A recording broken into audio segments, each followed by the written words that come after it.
Hello, everyone. Welcome to another episode of The Big Data Show. I'm your host, Nate Latimer, with a very special guest, friend of mine. We've got Mr. Todd Ulmer, who owns several bars, nightclubs, several over his career. But today, we're going to be talking about the dust. So, Todd, thank you so much for being here. If you want, just take a minute, just give everybody a little background about yourself, your successes, and, all your, just really what you're all about. What makes Todd cool? All right. Well, first of all, thanks for having me. Of course. It's a pleasure to be here. I've had over 25-year career right now in the bar business. Done a lot of locations, mainly all downtown Orlando. Right now, I have 3 locations in the Thornton Park District: the Dust, Aku Aku Tiki Bar, and the 808. Done some things downtown. Did the Lodge originally years ago, Room 39, the Beacon, Mucho Tequila and Tacos. So, among others, I won't bore you with all those. So they're definitely not boring. They're not boring. So the Dust, formerly known as Stardust, really cool theme you created over there. It's like retro Vegas themed, like very rouge red. You've got great pool tables in the back, great bar staff. You got like burlesque events that happen. So it's just a really cool like underground vibe right there in the heart of Lake Eola, downtown-ish Orlando. So I love that place. Go there quite frequently. I think I've seen you around. Yeah, a few times. So talk about what really, I guess, inspired you to open Stardust and how it's evolved now into the Dust. So getting a basement bar was, first of all, like something I've always wanted. After the first time I visited New York City, when the space came available, my partner at the time and me, I instantly was like, we've got to get this spot. So it's very unique for Florida. It's very unique in bigger cities, but I think we're one of 2 in Orlando. So I really wanted the basement bar. I've opened and sold a lot of places in the past. This one's coming on 15 years. For some reason, it has a soft spot in my heart, and I love the basement bar. But also then giving it that retro feel.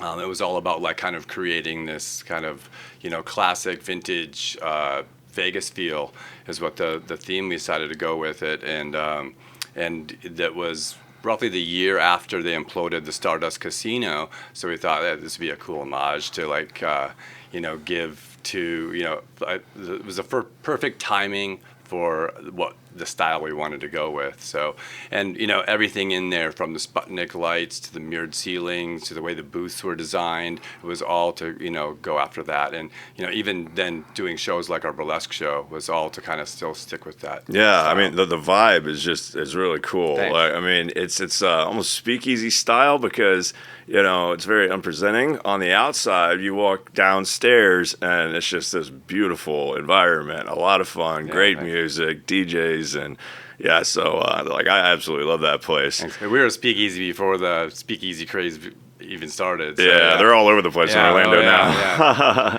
So that's the Dust. Just curious, I'm just wondering, you as really a serial entrepreneur and owning bars, lounges, nightclubs or what have you throughout your career.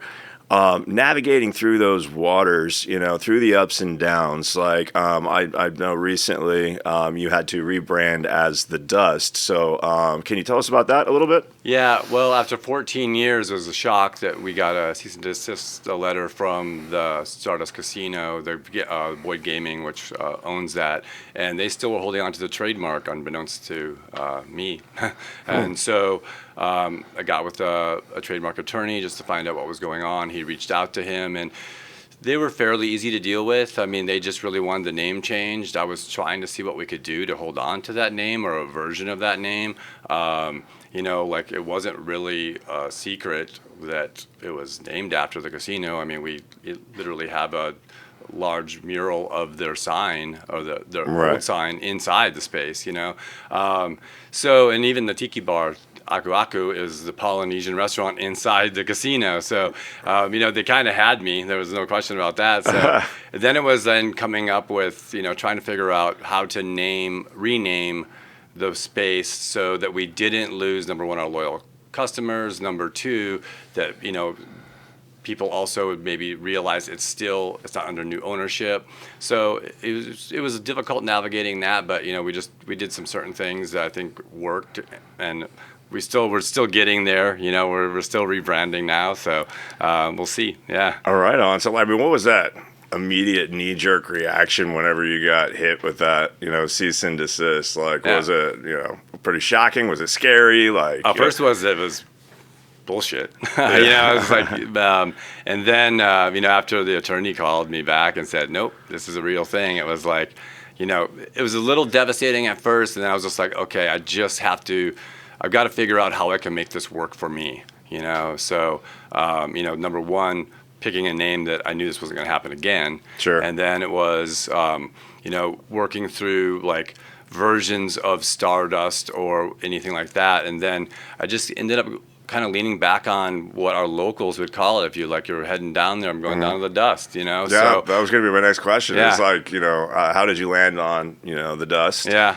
I mean, it's pretty, simple segue, but that's exactly right. I live right in that neighborhood, so Yeah. that is what everybody calls it. Even whenever it was Stardust Yeah. legally, Yeah, so everybody's like, let's go to the dust. Right. I designed the first logo, and so like I decided like I need to find a graphic designer to try to take this new name and try to get it as close to the feeling of the old logo, because I like to tinker around with that stuff, but I wouldn't say I'm a good graphic designer. So, and I think he did a great job. I think that like, the sign, I think that, we were slow to, we first changed our social media because that was a big one that they wanted to see done right away.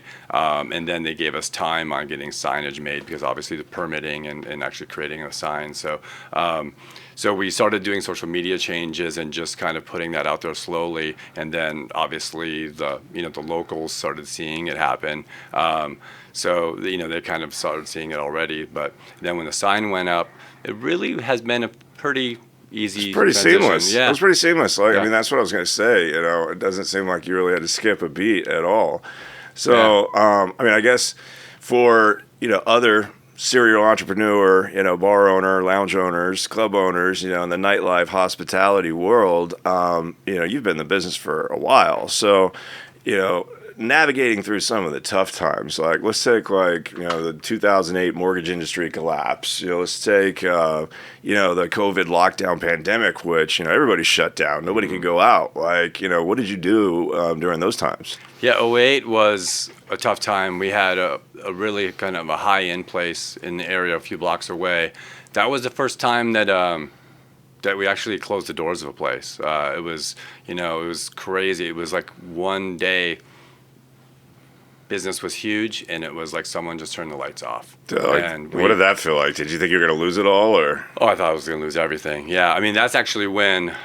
So I, grew up in the industry as a bartender, and then started opening places, and then did both for a while, and then I was getting out of it during that time, and we had the Stardust at the time, and. I just said, I'm buckling down. I'm getting behind that bar. I'm going to work it every night and make sure that we don't lose this one last location. Mm-hmm. And we powered through it. I mean, it actually, I think, worked opposite. Like we went from, being slower because of the crash to just staying there and working it and, constantly promoting it. We ended up, our sales took a turn up even during that time. Me and my partner at the time were just like, this is where we're going to live so we know we're going to get through this. Sure. And then COVID was just another level of it because like you couldn't even go and try. They just shut us down. Mm-hmm. So I took probably about 3 days of drinking like everybody did. Sure. And then it was just like, after a while, I was just like, you know what? Every day I'm going to get up. I'm going to go down to the bar. I don't care if I'm just cleaning it, if I'm, fixing old problems, getting it ready for when that day that they say we can open again, that it's ready to go. And then as they started allowing things like, drive-through and batch cocktails, like that, I did everything and constantly stayed on the phone with other business owners, finding out where the PPP money, where the grant money was. And I was on my laptop every day. I would promise myself till noon or 1 every day I'll work my ass off. Man.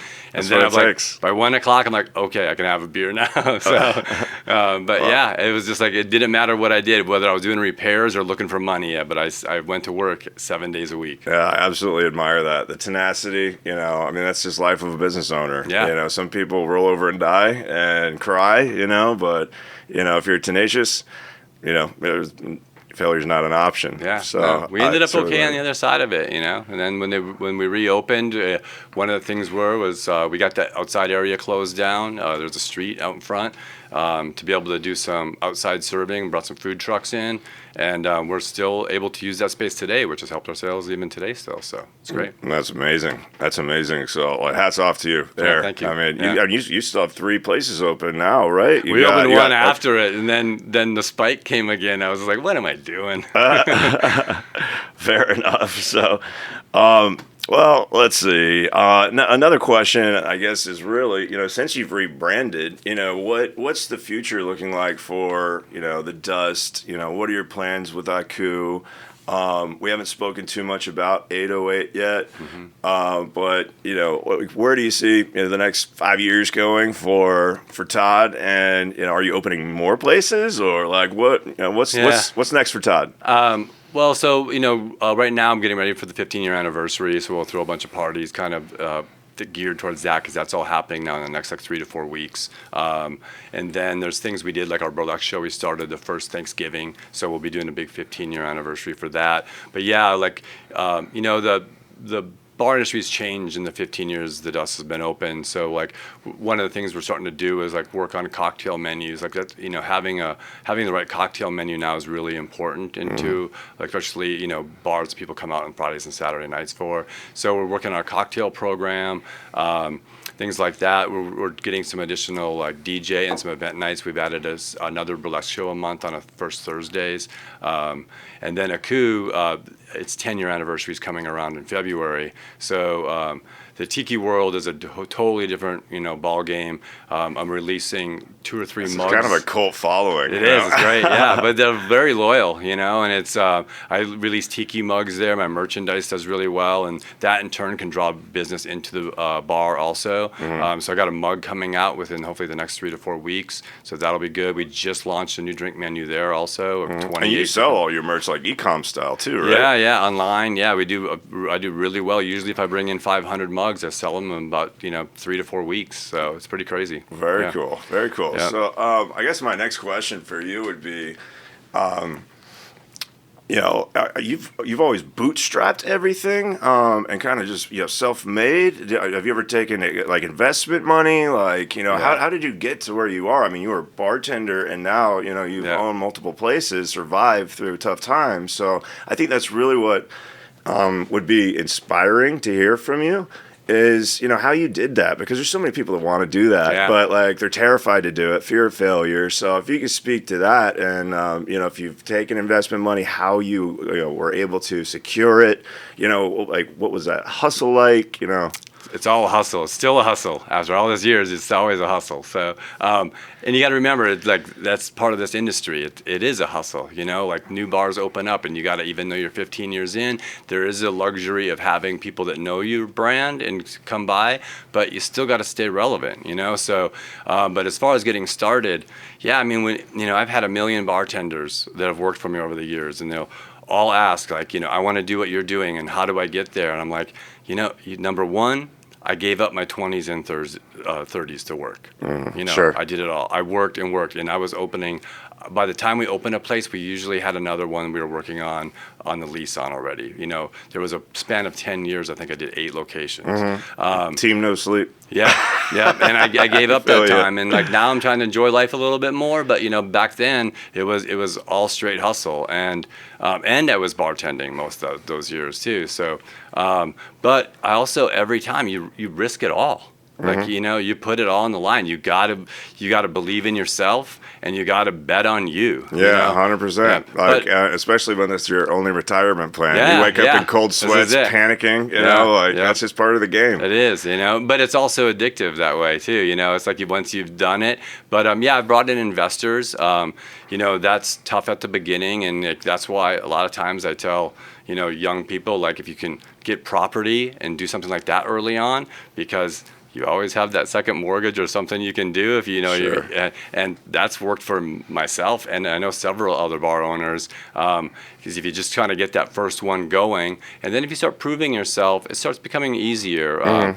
The last place I raised money for, I did it fairly quick. You know, I had a pretty good run over these years, and you know, I never try to oversell and promise too much, so, like, you know, the expectations are realistic, and also know when to get out. Yeah, you know, it's a great track record. Yeah. So, you know, you earn that trust. So your projections are there, and risk factors are lower because they've seen you do it before. You know, but that's earned over time. So. Yeah, it takes some time, and then also you got to remember, like, it's not only you do have a staff and you have a location, but you can't fall in love so much because you also have a responsibility to the shareholders. So, you know, if you always have a boss, right? You always have a boss. Even people think you don't, but you sure do. You always have a boss, for sure. Yeah. Very cool, Todd. Well, I think it's great, man. I love your locations. If you guys ever want to check them out, it's Lake Eola, right outside of downtown. And yeah, you got The Dust now, formerly Stardust. You got Aku, the Tiki bar, and 808, which is just, you know, a few blocks away.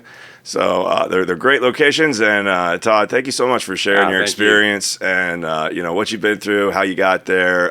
It's a fascinating story to me, so I really appreciate you being on the show. Thanks a lot, man. It's a pleasure being here. All right. Yeah. Thanks.